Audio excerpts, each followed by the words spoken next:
Hi, everybody. I'm Ralph Benmergui. Welcome to Not That Kind of Rabbi. I'm not a rabbi. I am a spiritual director, but I'm not a rabbi. If I was a rabbi, I wouldn't be that kind of rabbi. I should clarify that a little. There's this thing I always felt when I was younger, and a lot of people who ended up saying bye-bye to whatever religion they were brought up in, was that they didn't feel like they were part of it. There was a presentation for them every Saturday or Sunday or Friday, and that they were more audience members than congregants. And a lot of that has changed over the years for a lot of people because they've demanded it. But really, there was this thing of the rabbi it's kind of the same thing that drives education, which is sage on a stage, right? Somebody who stands in front of you, who has authority and power, and supposedly wisdom, and you're to drink it up and then spit it back out to them as having been understood. Because that's a lot of how schooling works, and that's apparently a lot of how a lot of things work.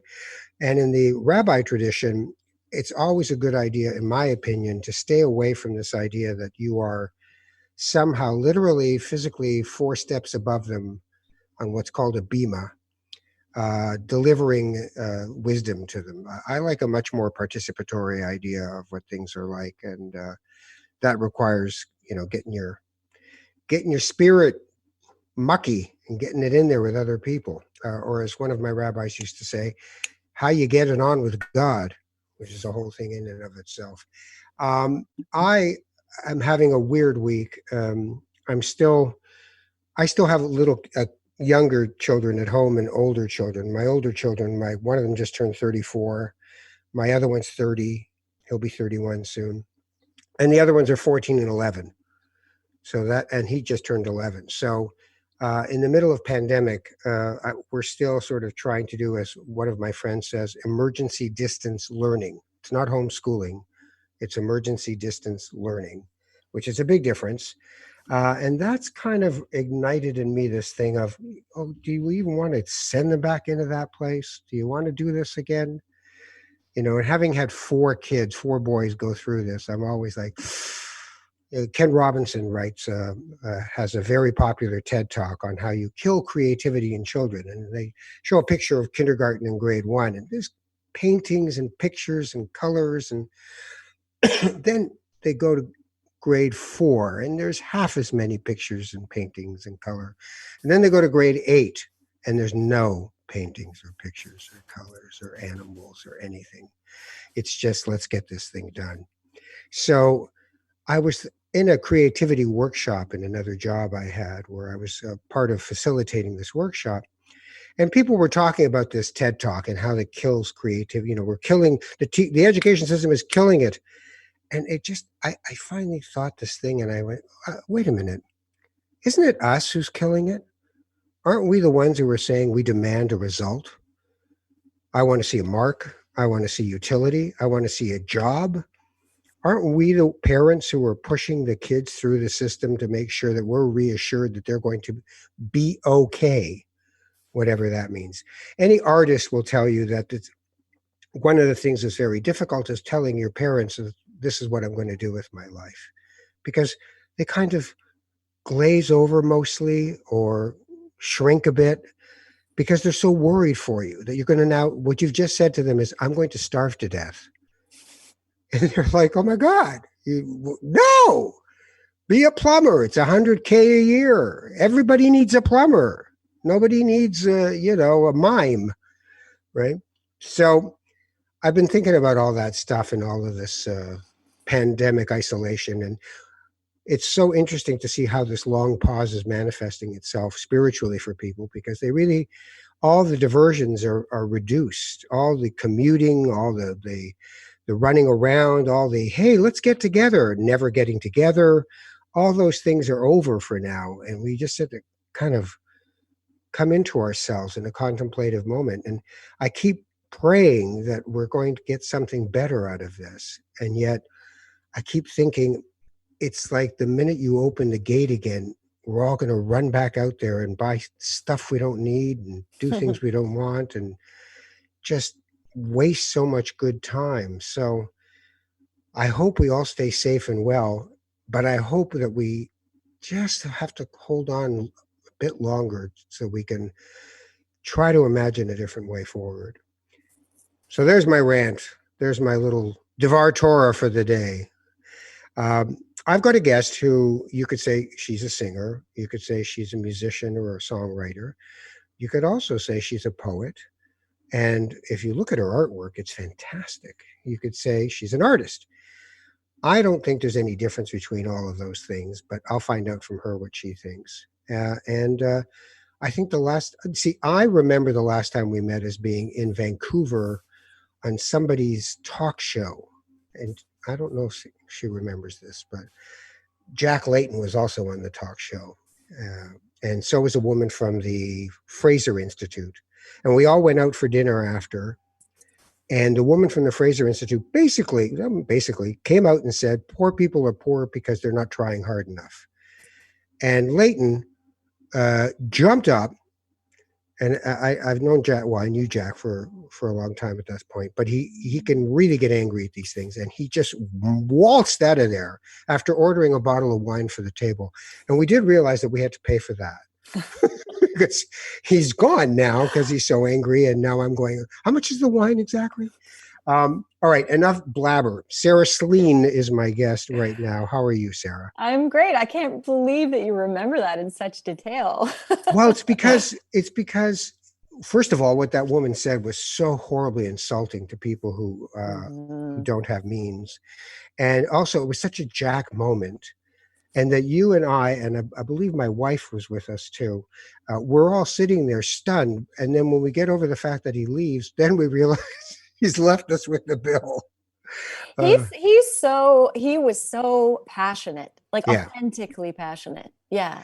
Well, he was a fighter. Mm-hmm. A lot of people in the NDP, and I spent some years, with that kind of folk after my CBC days. They're very used to being the one who has to fight for everything, fight for media coverage, fight for respect, fight for workers. And sometimes they can't turn that thing off. Yeah.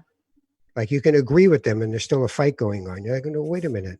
I said, never mind. It's in your DNA. There's nothing I can do about it. I guess I don't know if the world needs fighters. What do you think? We got a lot of fighters now. I mean, I used to think that it was the right wing that was full of these people that thought they knew everything. And now we got all those people in the left wing too. So it's a little bit scary these days. It's the same thing with spirituality, that what I find is the more you want orthodoxy, the more you want, like, this is the way to do it. Mm-hmm.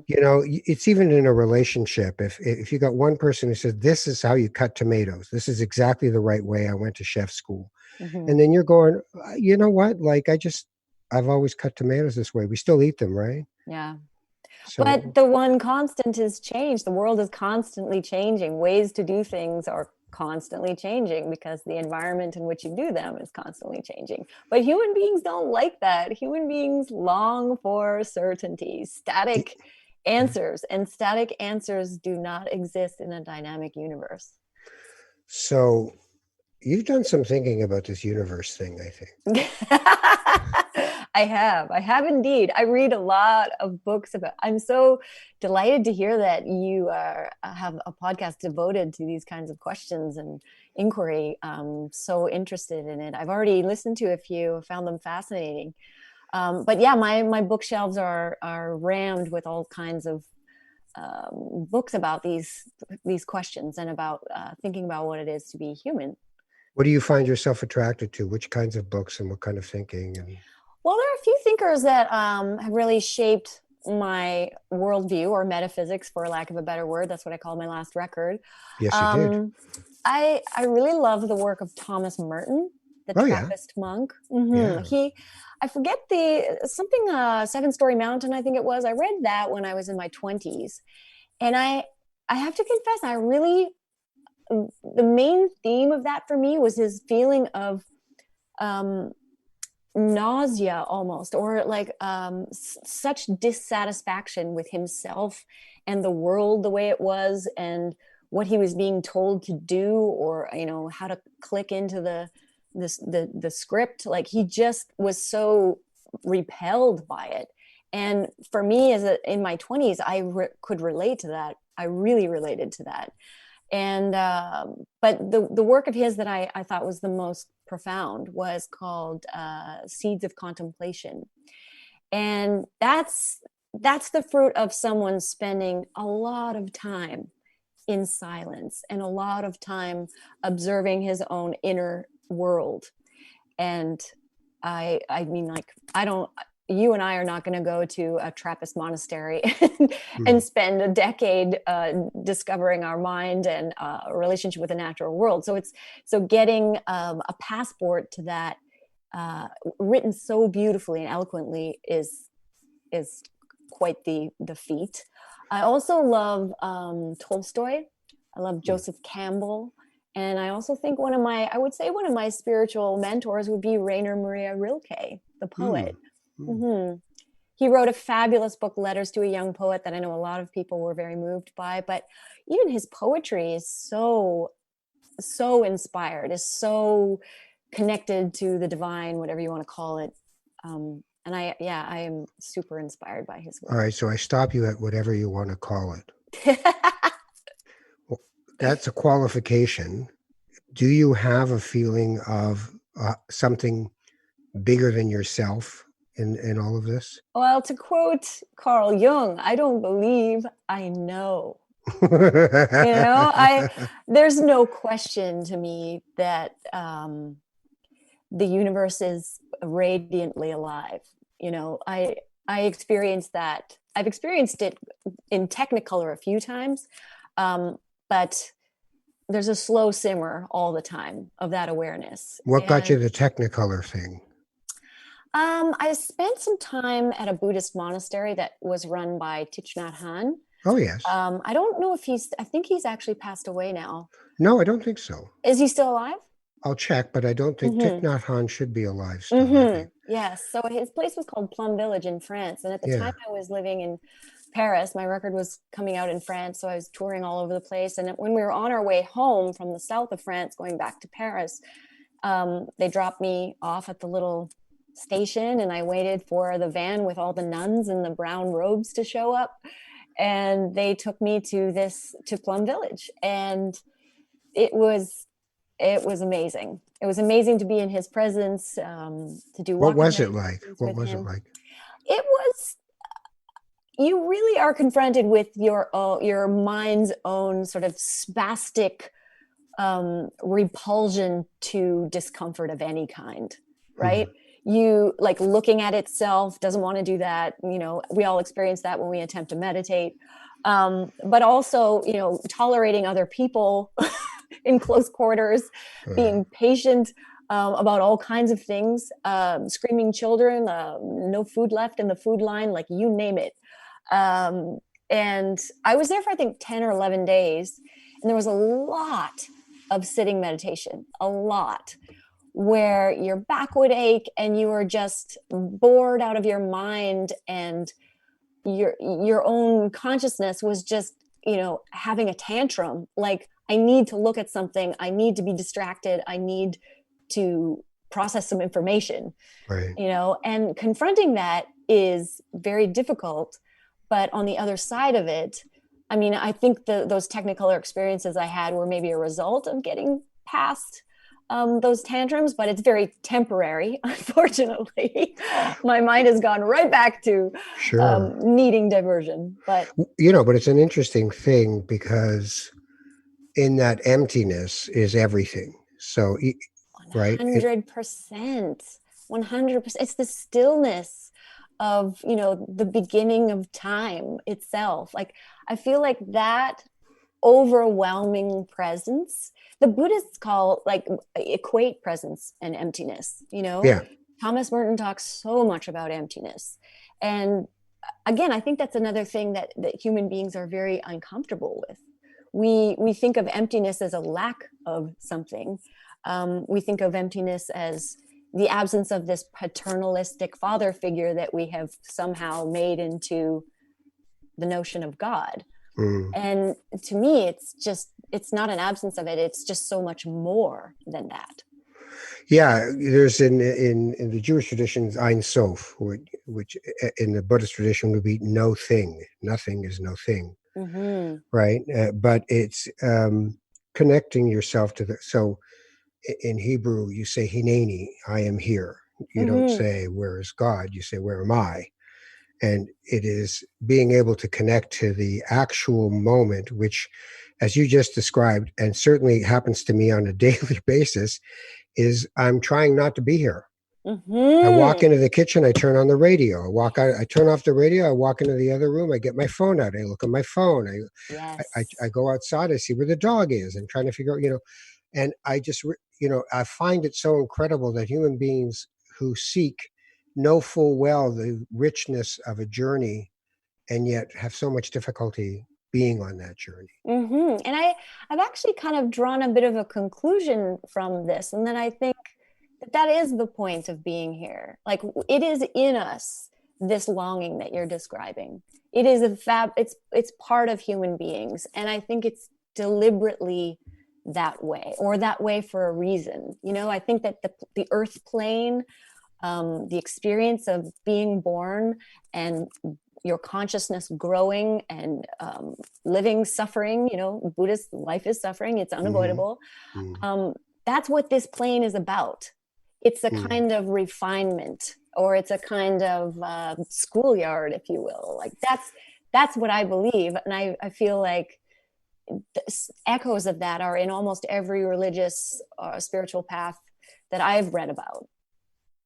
So there, you put out a call on social media, which is how I connected back to you. Anybody want to start a utopian commune? So what prompted that? Oh, how have you been doing with the news lately, Ralph?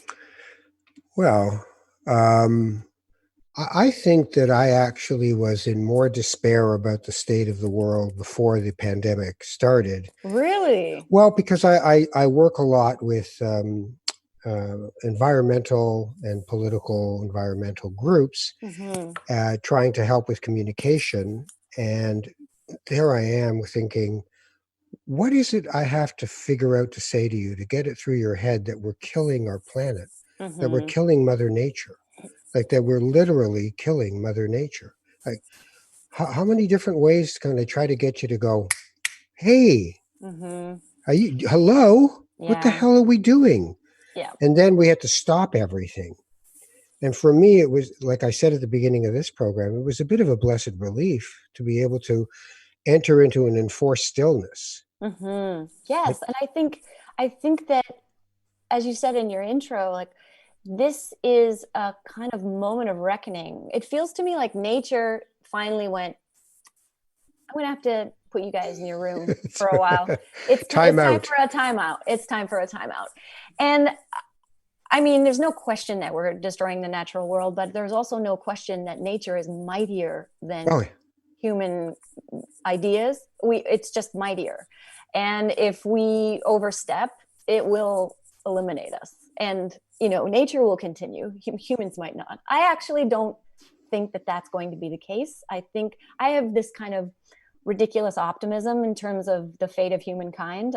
Maybe that is uninformed, but I really why? do. What fuels the optimism? Because I'm an optimistic person, but I'm very sad I am about too, and this. I mean that's kind of why I put out that call on social media. It was kind of a tongue-in-cheek um, commentary on George Floyd and just the terrible sadness you feel seeing violence and seeing suffering, and feeling totally powerless to do anything about it.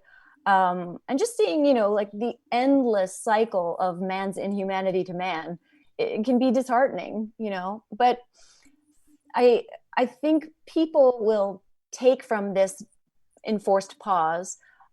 At least I feel like this is what I'm going through. I'm sort of reevaluating what actually matters to me and what I actually want to use my time for.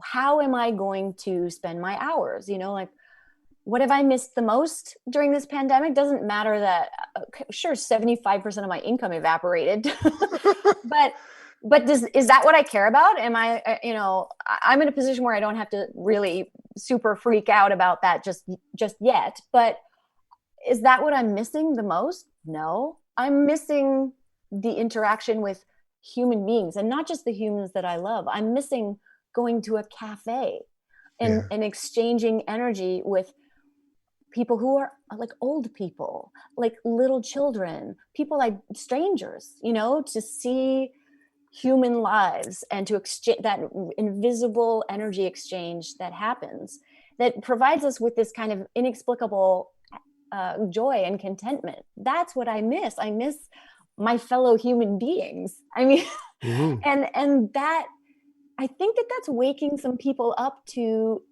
priorities and what truly matters. And seeing how that particular tweet about utopia blew up.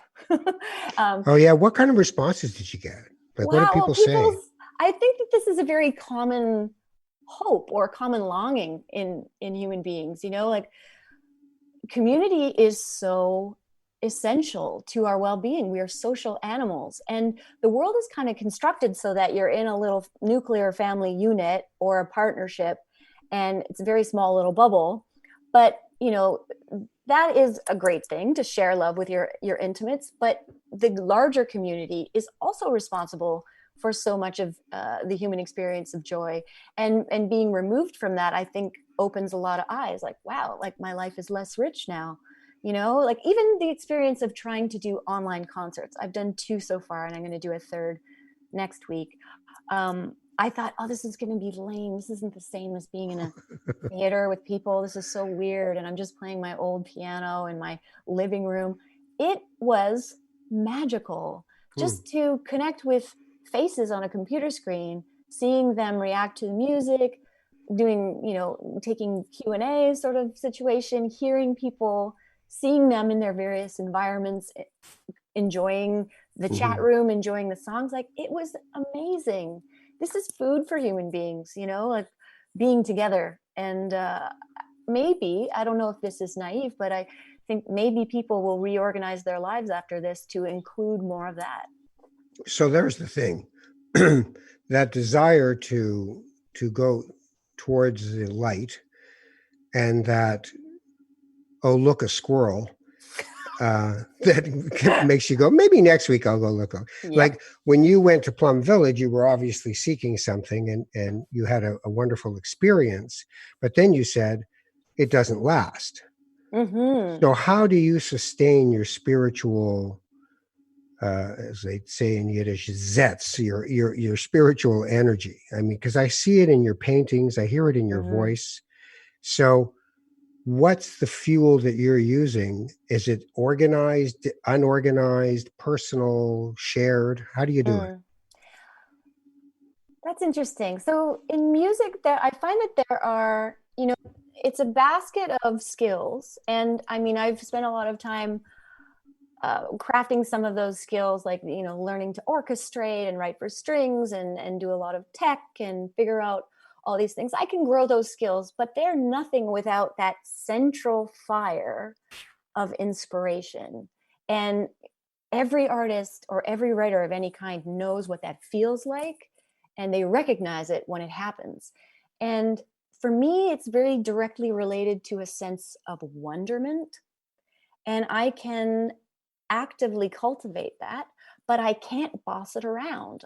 I can sit down upstairs, go through my orchestration text, open up Cubase, and get super nerdy about upgrading my skills.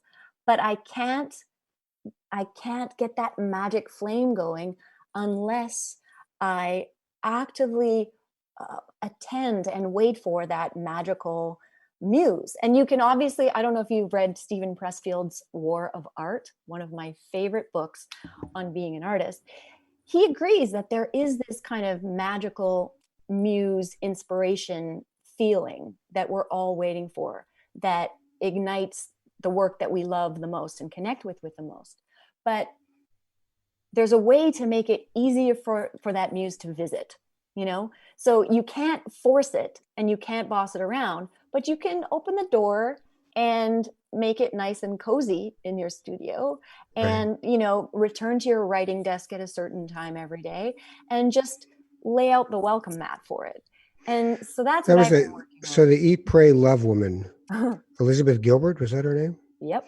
Yeah. So she wrote something about that at one point where she said the muse is like the horse that runs by. You're not. You can't ask it when it's going to run by, but if you're not available, you can't hop on. 100%. Did you read the book Big Magic? No. That was one of hers, and I completely adore that book. It's so, but War of Art I think might be my absolute favorite. He Yeah. talks What's his about name? Pressfield? Pressfield. Yeah, he talks Stephen about Pressfield. Okay. resistance and how, I think Margaret Atwood once said she'd always rather do the dishes than sit down to write. Yeah. Yeah. Yeah. And I'm the same. And it's the monkey mind aspect of us. It's funny, like we Okay, are. but wait a minute. Maybe it's not the monkey mind. So Mm, I have to write a script for something, or I have to just write a piece, and mhm. I'm downstairs, and I'm like, the computer's on the third floor. Like, So far away. yeah. So maybe one of the kids needs something, and well, I like cheese a lot. I Yeah. think I'll eat some cheese, I'll just eat some cheese. I'll and stay on then the first floor. I'll watch Deep Space Nine because I have to make sure I've watched every episode of every Star Trek series ever made. And then I'm like, what is wrong with you, Ralph? I'm like, is this your ADHD? Is this the story of your life? And then I realize there is a moment that comes. The horse does go by, Yep. and then you get on it, and I write like that at that point. I'm just like, Hmm. Yeah. so I think we're a little hard on ourselves, but I also think that there's so many different strands in what you're saying about different parts of the same result. Hmm. So some of it is the muse, some of it is availability and stillness, some of it is seeking, actually having a desire to find something greater than ourselves. And the other part is suffering, samsara, the Buddhist samsara, the clinging and grasping that is part of Yep. human nature.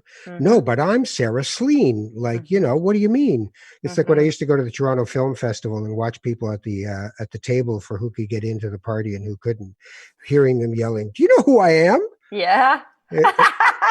And I wanted to get a T-shirt that just said, "Do you know who I am?" Because people would go, "Come on, they know who you are. Go in." And I'd be like, Yeah. "No, I never snuck into a concert. I'm not that guy." Because I just thought if I get caught, I'll be so humiliated. I don't even know what to say. But there's so many different things pulling on the same person. And then when I saw your utopian commune, I thought, well, what's her utopia? Because your Hmm. utopia might not be the same as the guy who thinks, two Wendy burgers and an NFL football game is utopia. So, Yeah, I mean, all utopias have failed, like every single one. So this is a pipe dream. But I think all humans have within us this deep desire to connect with the muse, with the magic of existing, with that magic of existing that's in other people. Like we are made of that longing, but we're simultaneously and equally afraid of that, what are of we afraid of?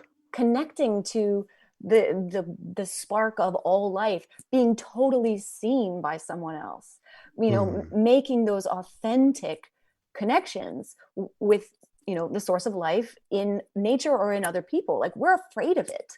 And So, but being seen will reveal our lack of worth. Is that what we're afraid of? That I we I think that we this relates to the craving and aversion you're speaking of, is that, and the ego you're talking about. Don't you Yes, know who I am? It's like we we grab on to the masks we make for ourselves yes, because we're afraid of letting go of those masks. And I mean, I'll tell you, being a musician is a yeah. masterclass in having to let go of masks, because you know the world, the public is fickle, your music changes, the world changes, like all kinds of things. Mm. As I said, this is a dynamic universe, nothing is static. And when we in our 20s we spend all of this time and energy building that mask, the persona, right? We construct the ego and we're like, hey, my ego's looking really good. And I like where my ego's taking me. And I like how people react to my ego. And then it inevitably blows up in your face. Right. And Or that, you're now vulnerable because it's like when I was a young guy and we were doing stand-up comedy and stuff, and you'd get a good review. And mm-hmm, you tell everybody you'd gotten this great review and it was great. And then you get a bad review and you'd freak out about the bad review. yeah, And I had to tell myself, wait a minute, if you're willing to believe them when they say you're good, not when you know you did something good, yeah. then you've got to believe them when they say you suck. Mm-hmm. Right. So ego also leaves you vulnerable to other people deciding whether or not that's an acceptable version of yourself. 100%. And I always tell young artists to read the Bhagavad Gita, because in that scripture, Arjuna says to, or Krishna says to Arjuna, I think he says that, he says, you have the right to your labor, you do not have the right to the fruits of your labor. Mm. And I think that about making music. It's like, I make music from an authentic place, from that spark of wonderment, from that mysterious, geyser of energy that sometimes blesses me. I make it from that place, and what happens in the world with it is none of my business. That's So you the have way to you let have to go. think. You Well, have yeah, to, yeah. yes, letting go. That's what this schoolyard is all about. It's like the ego mask and that we create is not us. The thing that is us is that magical, mysterious power pushing the blood through your veins right now. It's the Mm. thing that makes, arugula grow in my backyard. I love arugula. What is this? Who knows what it is? It's so intelligent, it's dynamically alive, Yeah. and we will be able to label it very carefully. We can manipulate it with science and our scientific knowledge, but we don't really fully understand it. I don't think we ever will.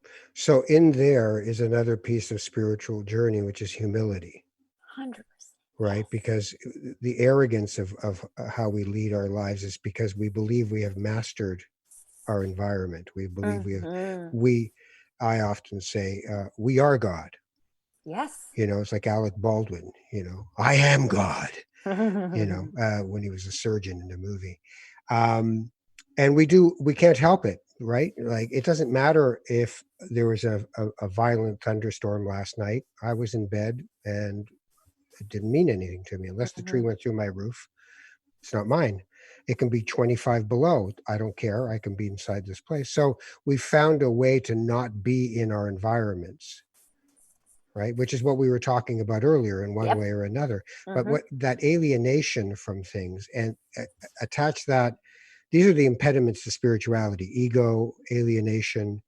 And then you set up economic systems like extractive capitalism that takes Mm-hmm. things out but doesn't put things in. It Yep. doesn't matter what it does with it. It just throws out a black plastic box with Mm-hmm. mushrooms in it. And it's like, you can't even recycle black stuff. What'd you do that for? Mm-hmm. Right? So you end up with this kind of disconnect and heartlessness. And then what I'm interested in is, so you get up on a stage and they see this beautiful woman who's about to open and she's singing. It's such a lovely song, and all is one, and it's all great. And we all stop for a minute and do this thing together, this church called music. And then we go outside and go, oh, fuck, look at the parking lot, man. This is Yeah. bullshit. I got to get And then we home. get hypnotized again, right? Yeah. We become Yeah. hypnotized again.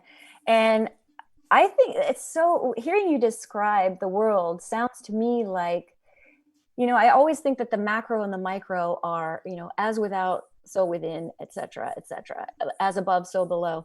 And the world itself is going through a sort of arrogant 20s where the reckoning is on its way, and the ego blowing up in your face is going to happen. And maybe this is it. Maybe this is what's happening.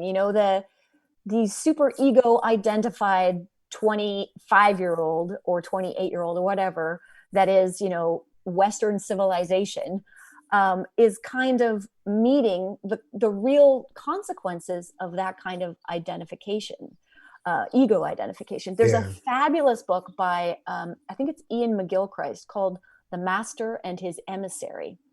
And it's about the way a sort of left frontal lobe thinking human brain works is exactly as you're saying. It's extractive. It's like subject, object, and Right. I go in, or I like, as is in terms of medical science, you go into the body and there's a bad thing there, and you give the body drugs to destroy that bad thing there, without understanding that the entire system works in harmony with every point in the system, like it's a holistic thing.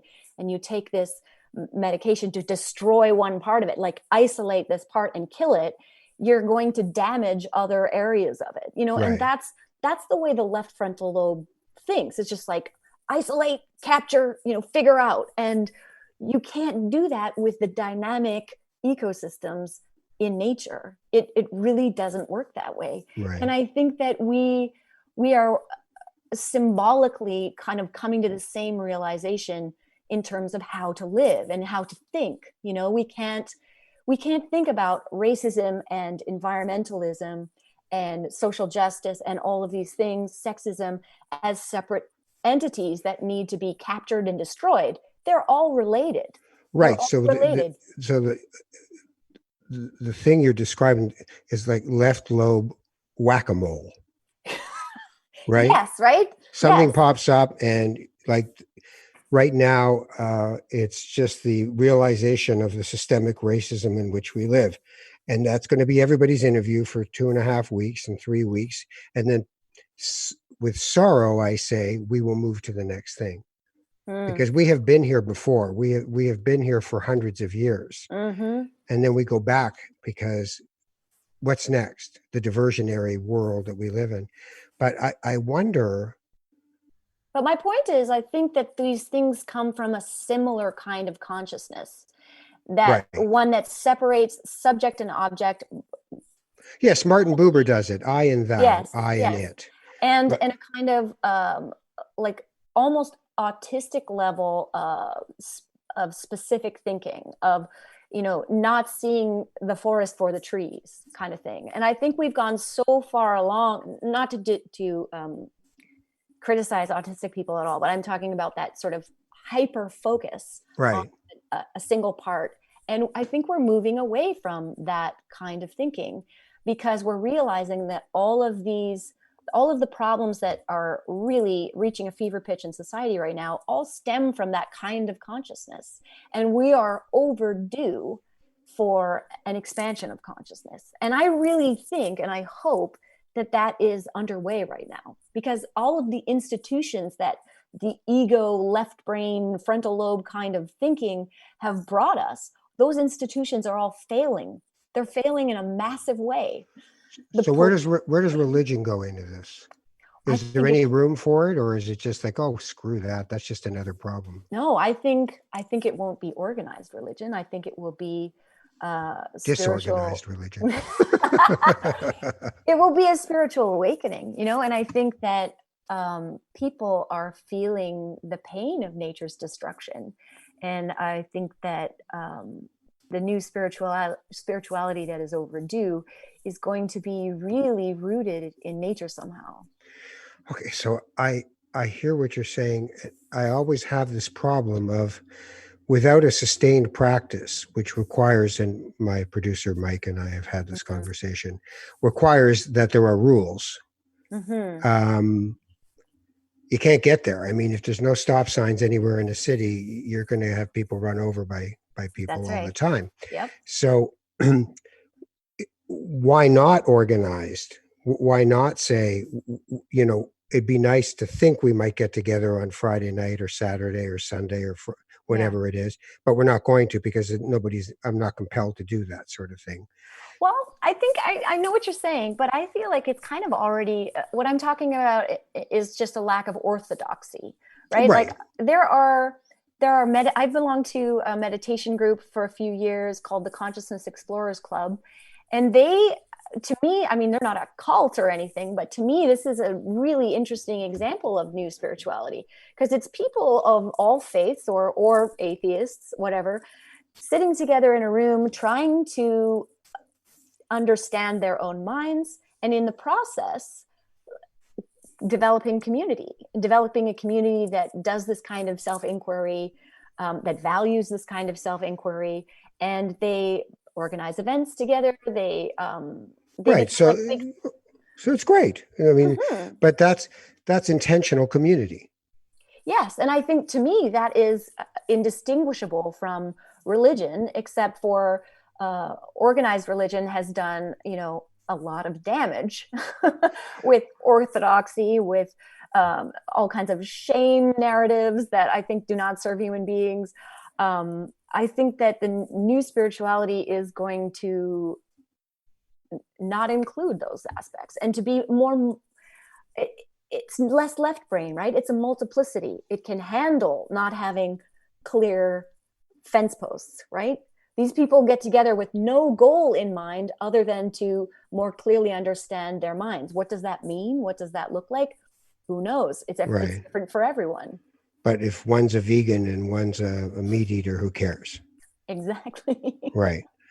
Uh, um, yeah. Uh, it sounds like you have an intentional spiritual life.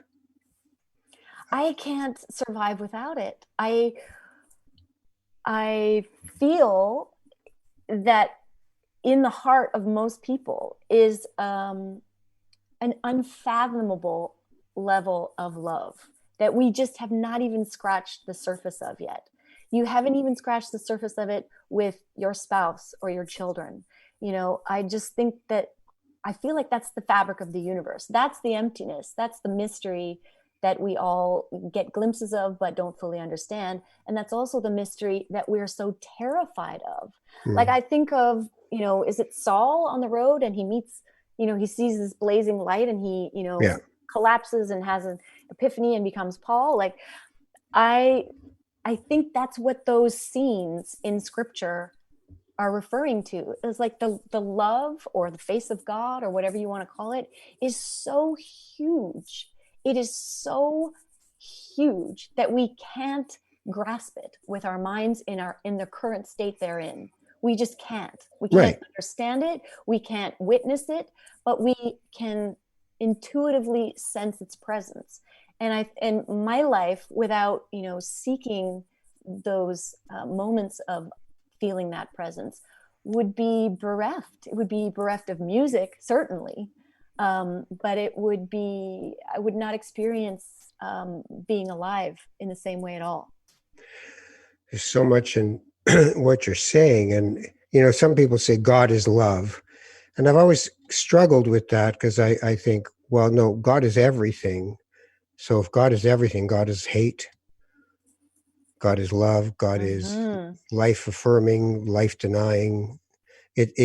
But the thing I hold on to that you just spoke about is unknowability. Yes. It's really not my business. I just know that it's something seriously is going on around here. That's it. Do you know? So Joseph Campbell, the man who wrote The Power of Myth, Mm, and is famous for saying, find your bliss or whatever. There's a beautiful story of him going to visit some wonderful sage guru in India somewhere. And he was trying to get this visit with this very important person. It was very difficult. Finally, he got in, and you're only allowed to ask this man one question. And he said to him, if if God is everything, how can we say no to any of it? And this is a profound question. And the guru just looked at him, and I don't remember what he said, but then later said to his assistant, the American is very close to enlightenment. mm, And I thought right. that was so beautiful, because it's true. Like, you know, in the Bible, which I've read a few times as well, like, I feel like all of the trials, all of the betraying of God, all of the Mm, sinning, all of the error is part of the necessary the formula to getting closer to this understanding that love is God, this patient waiting for your errant son who has done all of these ridiculous things, but finally makes his way back to you.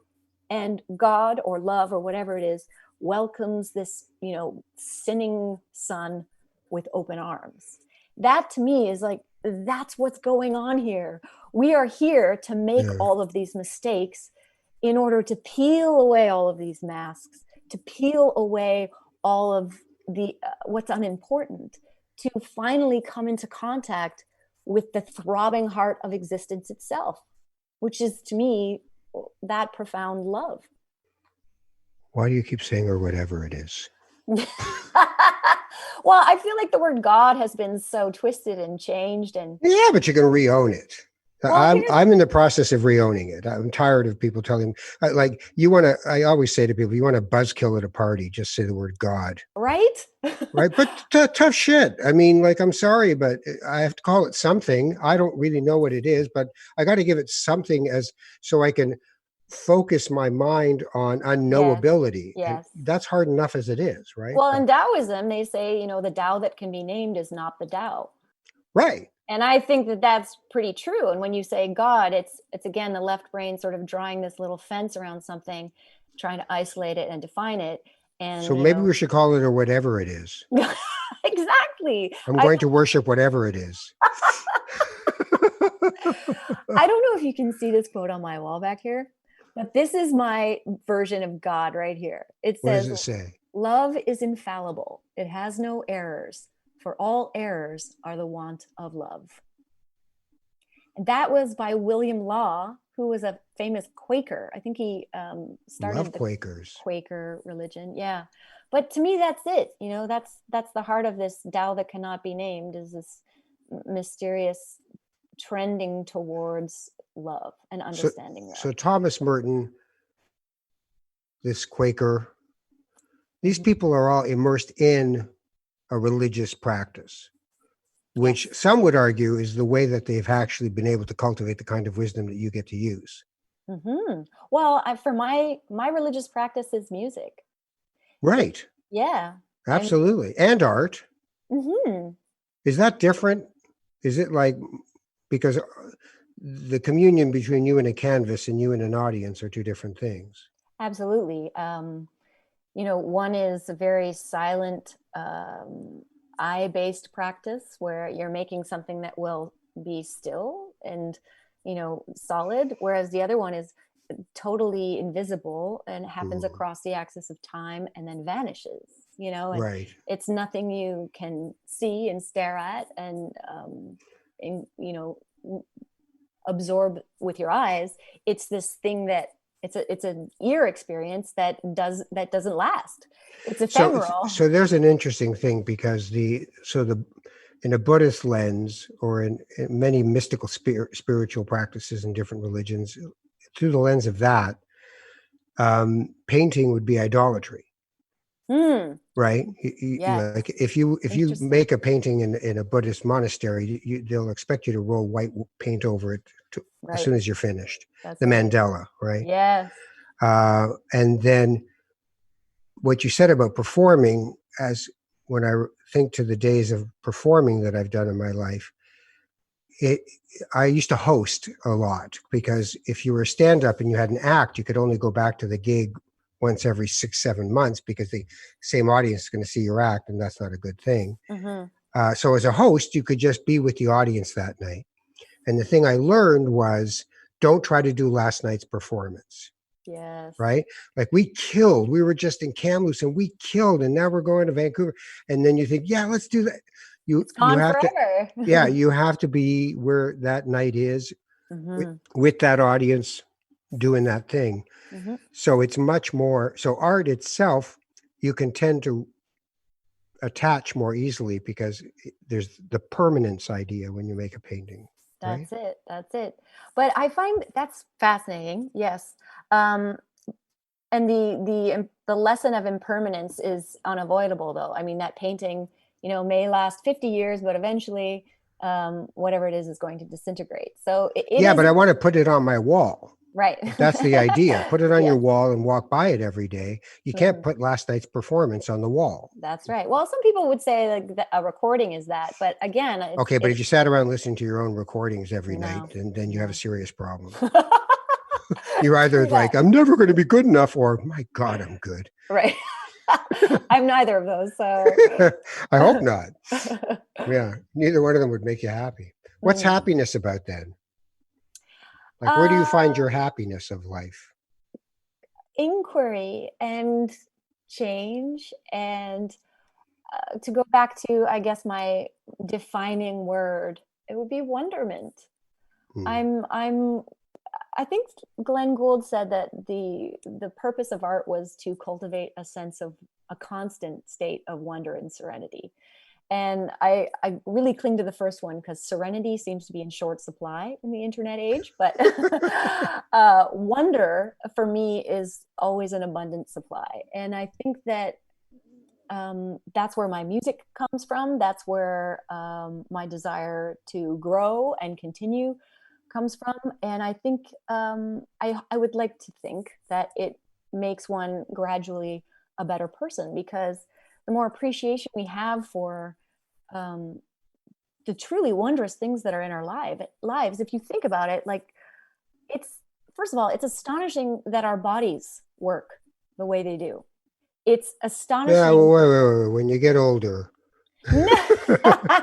you'll start Hey, going, you know what? This thing isn't quite working the way I think it's supposed to be working. well, my knee bothers me. It's all good. Leonard Cohen, I used to, Right. I ache in the places I used to play. Yeah. Right.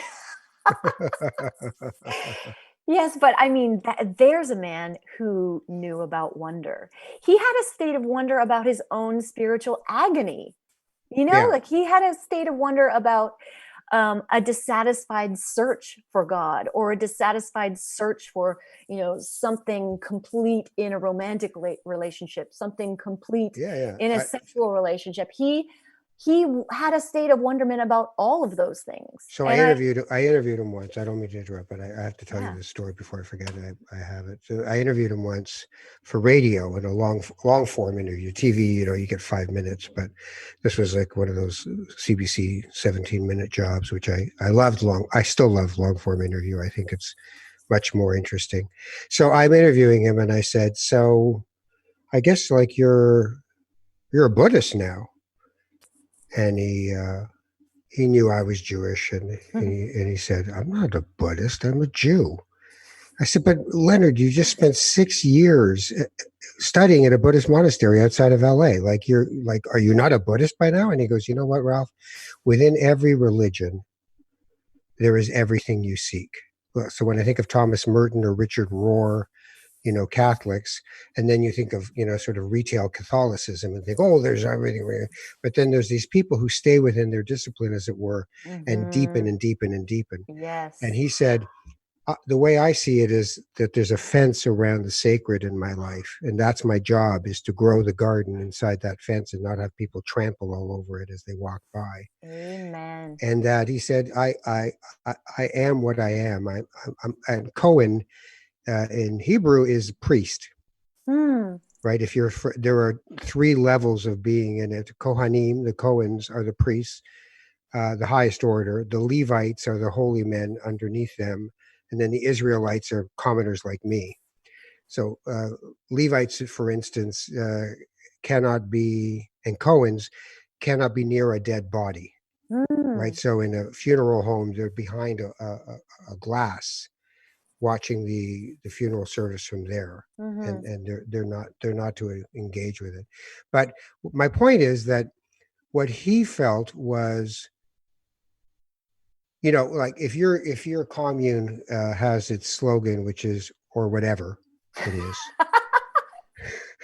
then Welcome to whatever it is. right. And then if somebody came in and said, no, I want to do an organized thing in here, you go, no. We're whatever it is. So right Right. away, you're starting to set up rules of you can't do Right. this and you can't do that. So I think it's human nature to do those things. But Yes. what I love is your passion for inquiry. I Mm-hmm. love that, like you were 20 and looking, you're still looking. That Desperately looking in my 20s. In fact, what drew me to these kinds of questions was being in a terrible amount of pain. Mm. Like I really do think that that is suffering's purpose. It's to burn away all that is untrue. And that includes one's ego constructions. That includes all the clinging and aversion that our brains are just set up to do. Like Mm. it's beyond all of those. It's in that the little sacred garden that Leonard's talking about, and it's not. Yes, but it never ends, right? It never ends. Yeah, My goodness. it's so All beautiful. this because I saw a tweet of yours. It's so beautiful. Who knew? I know, It's a right? lovely thing. It's a lovely thing. So life sounds rich. I'm not Right. big on happy or unhappy. I'm big on rich or poor. Yes, and I think that's a really great way to think about it. I mean, I am more comfortable with uncertainty now than I have ever been in my Mm, life. that's big. It is. And I'm also more deeply connected to that sense of wonder I'm talking about than ever before. Um, I've experienced the first big losses of my life too. My grandmother, who I loved very, very much, who was a really inspiring person in my life, she passed away this year. And that was, like these are great lessons in that, this is it. There's no dress rehearsal. This Right. is it right now. It's happening to you right now. And to never lose that sense of awe, gratitude, wonderment at even the stuff that sucks, even the distressing news. I have so much pleasure in eating a tomato from my garden. Like it's maybe a little bit weird, but Not really. No. It's a connecting piece. So when your grandmother died, Mm. um, what happened? Where'd she go? Ooh, oh, we're going there too. Mike is scratching his beard. Okay, Hmm. well, I'm just going to put out there my feeling. I think that we are very special creatures. Maybe that's my human arrogance, or I just think existence with human consciousness is a very unusual thing in the story of Earth, at least the story of Earth that Mm. we know about. So I think that, we are a product of the intelligence that is the universe, but there's extra intelligence there, like human consciousness is unique for a reason. And well, that's at least what I think, but cannot prove. And I think that when we die, the organic matter that is us, dissolves back into the quantum soup, if you will, Mm. this field of time and space that we walk through. But the something that is the consciousness or the intelligence, I'm not so sure that it's just simply a camera angle that dims and closes and fades to black. I actually think that something about it persists. I don't know exactly how, and I don't know exactly what persists, but I do think that something persists, and I'm pretty sure it's not anything to do with our ego constructions. Um, Right. but I do think that there is a kernel there that remains, perhaps comes back. Who knows? The 23 grams, Hmm. the soul. 100%. I'm a believer in the soul, no question. Yeah, I'm with you. I'm with you.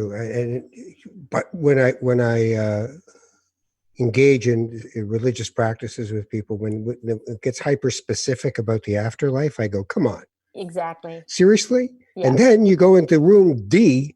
There's a guy there. His name is Mendel. Yeah. You'll like him. Be careful. The questions are tricky, Yeah. right? I'm just like, come on. This is like, we Yeah. have no clue. But I do sometimes like, and I also have a problem with this, in religion at times, this how special we are, that we are the special beings and that this God is having a Mm-hmm. conversation literally with, hi, Sarah, how are you? It's like, Mm-hmm. what? Yeah. There's not a guy who's actually checking up to see how I'm No. doing. This is not transactional. But I You also know? think the other extreme, like I think that Carl Sagan's pale blue dot and how tiny Mm, we are in the universe, like right. I also think that the odds of the Earth being calibrated perfectly for this specific kind of life is so, I mean, it's just a spectacularly improbable event that we have arisen. Mm. It's really mind-blowing that we exist. I am never lost on that fact that it is strange, wondrous, and miraculous to be at all. And Yeah, but then, that doesn't, I don't think that's proof that of our specialness in the eyes of the source of the universe, but I do think that it is something we can't lose sight of because, yeah, I know, but it's a we giant all, universe. I know, and some of the stuff like you said, it's not a dress rehearsal, and yet you could have fooled me. 3/4 of the things I see going on around me, I just think, really, Yeah. Costco? Yep. Okay, I'd like a 4-liter Jamocha almond fudge wheel, please. It's like, really, that's it? That's where we're going? We just find ways, and I guess I don't know what it is about us that we underachieve considering all that wonder and awe and beauty. And I guess the further away we get, the more we pave over our trails, the more we don't connect. It's like when you're beside the ocean, you understand you have built-in humility. You Mm-hmm. look at it and you go, that thing could kill me. Mm-hmm. If I am so arrogant as to walk out on those slippery rocks and think I'm cool. Mm-hmm. I had a friend once, and he was in California, and him and another friend of mine, they were doing acid that day. So they go out into the beach and they're sitting on these huge rocks in the oceans there. And his back, this is the arrogance, right? His back is to the waves. And he's just sitting there and just, hey man, he's trying to get the attention of my other friend.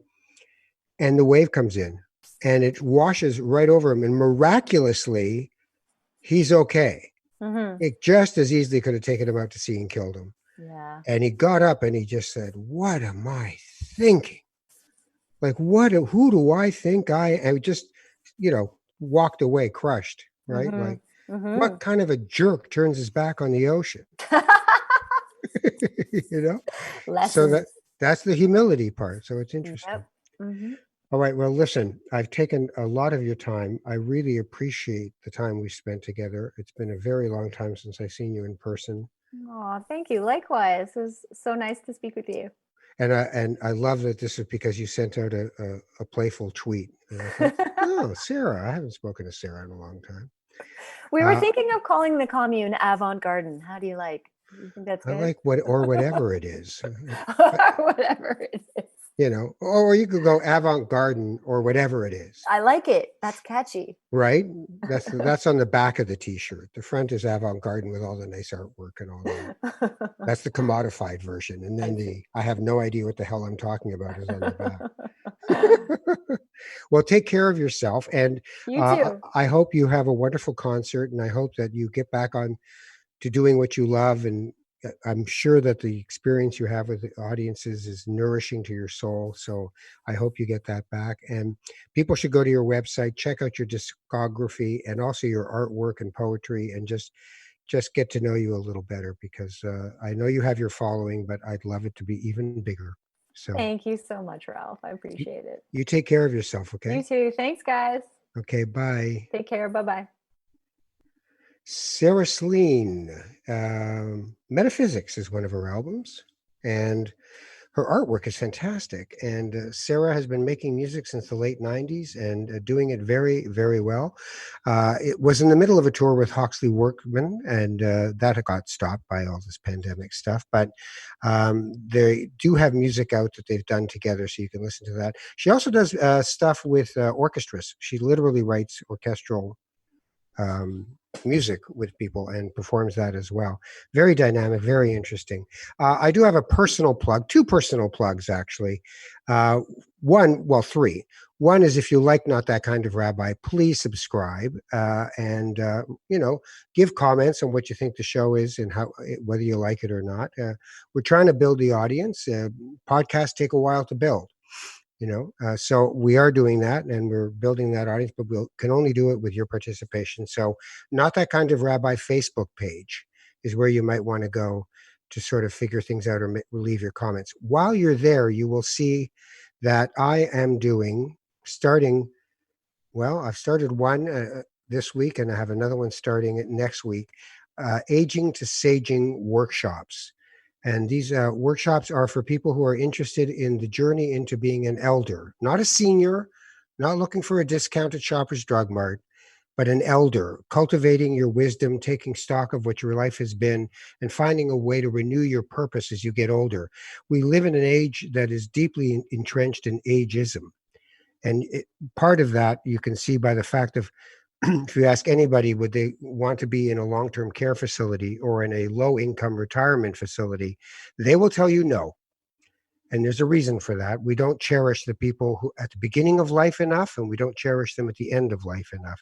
So the workshop is one I've done before and one I'd love to do with your participation. And I'm glad to organize them online with you and your group if you want to do one as well. So that's Aging to Saging workshops. And the last thing is I've got two series that are available on Amazon Prime. On Amazon Prime, you can get My Israel, a documentary series I did traveling back to Israel to see that country and Palestine through my Moroccan Jewish eyes. And the other one is called God Bless America, and we did it in 2008 during the presidential election cycle about religion and politics in the United States. This is when Obama was elected to the highest office in the land, if you can remember back before all hell broke loose.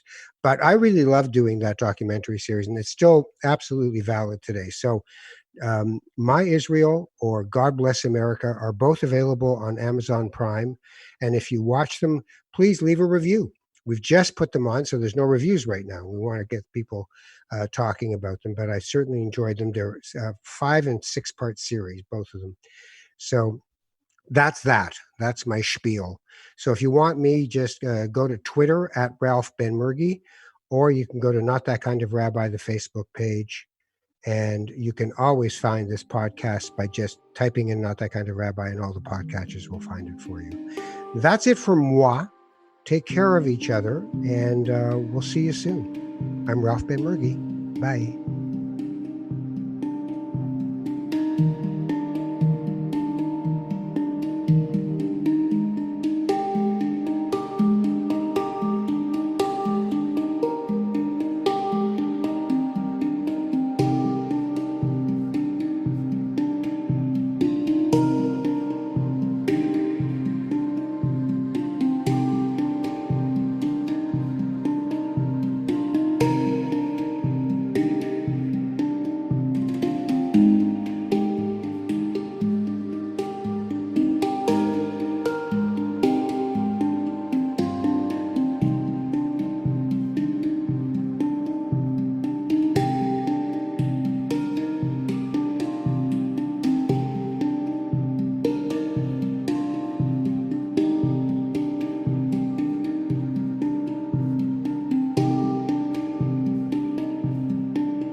This podcast has been produced by TMDS and accelerated by Roam Phone. Roam Phone brings you the most reliable virtual phone service to run your business and protect your home number from unwanted calls. Visit roamphone.ca to get started.